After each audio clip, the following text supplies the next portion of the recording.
as Amanda said in the beginning, if you're new to astrology, I'm going to use words you're not going to be familiar with. This isn't a full teaching session. I don't have time to teach you what all these words mean. Don't panic. We don't expect you to be able to understand all of the little astrology speak, okay? What this is, it's what I can teach you how to do for yourself. Give me a few weeks and I can do it. It's not magic. It's a technology that you can apply.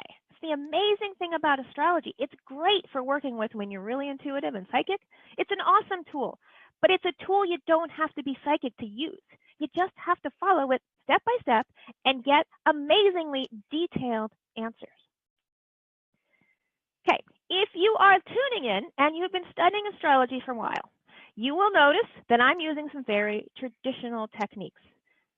I'm using traditional techniques because these are the older kinds of astrology techniques right down here at this example of the tree, at the bottom of the tree, kind of near where the roots are, because they're a foundation for all the things that came later in astrology.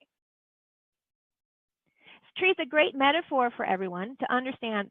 Charts were created about 2,400 years ago, as I said, from some really deep roots that extended down thousands and thousands of years from various cultures that put them together to make this technology.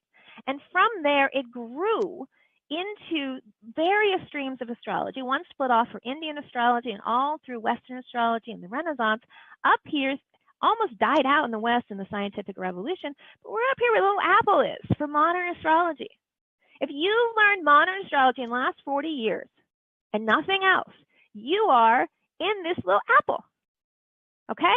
But look how much more there is to learn. So many more things, and that's the thing about holds all astrologers together. We all love learning. We're all surrounded by our books because we want to see how different people do things. So I am showing you a technique that was created down here simply because it's a foundational technique. Not because it's the only technique, but it does make it easier to explain things, especially to beginners.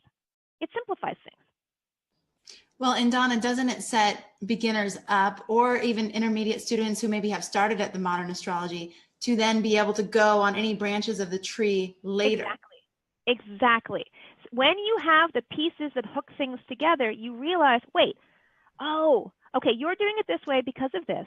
I'm doing it this way because of that. They're complementary, not in competition to each other anymore, because you can see where the common ground is.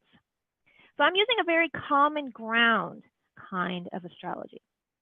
But if you are an intermediate astrologer and you don't recognize some of these different kinds of astrology, or if you don't recognize some of the different words that I'm using whole house, and that the whole sign system uses a different midheaven versus the 10th house cusp, and all these other things that I'm going to mention.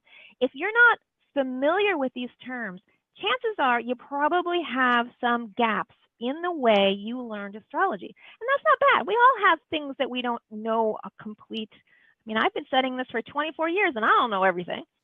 So you've probably been taught up here, and it's okay. I'm not telling you it's the only way to do astrology. What I'm saying is that there's more to continue learning. And this is one way that's been used for a couple thousand years on to answer very specific questions, which is what we're trying to do in our little 10-minute presentation, right? Yeah, and Donna, tell us a little bit about the testing that has been done on beginning students and what you have found and how long you've been studying that. That's an excellent point, Amanda.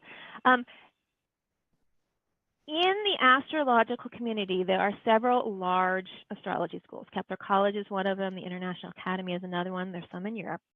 And so much of astrology has been blossoming over the past 20 or 30 years or so because we have gone back in time and translated a lot of astrological literature for ourselves. Astrologers translating astrology. It's incredibly powerful. Plus, astrology is coming up with all these new things so fast. You know, since 1992, we've discovered 30 planets out there just like Pluto. That's 30 more Plutos. What do we do with them all?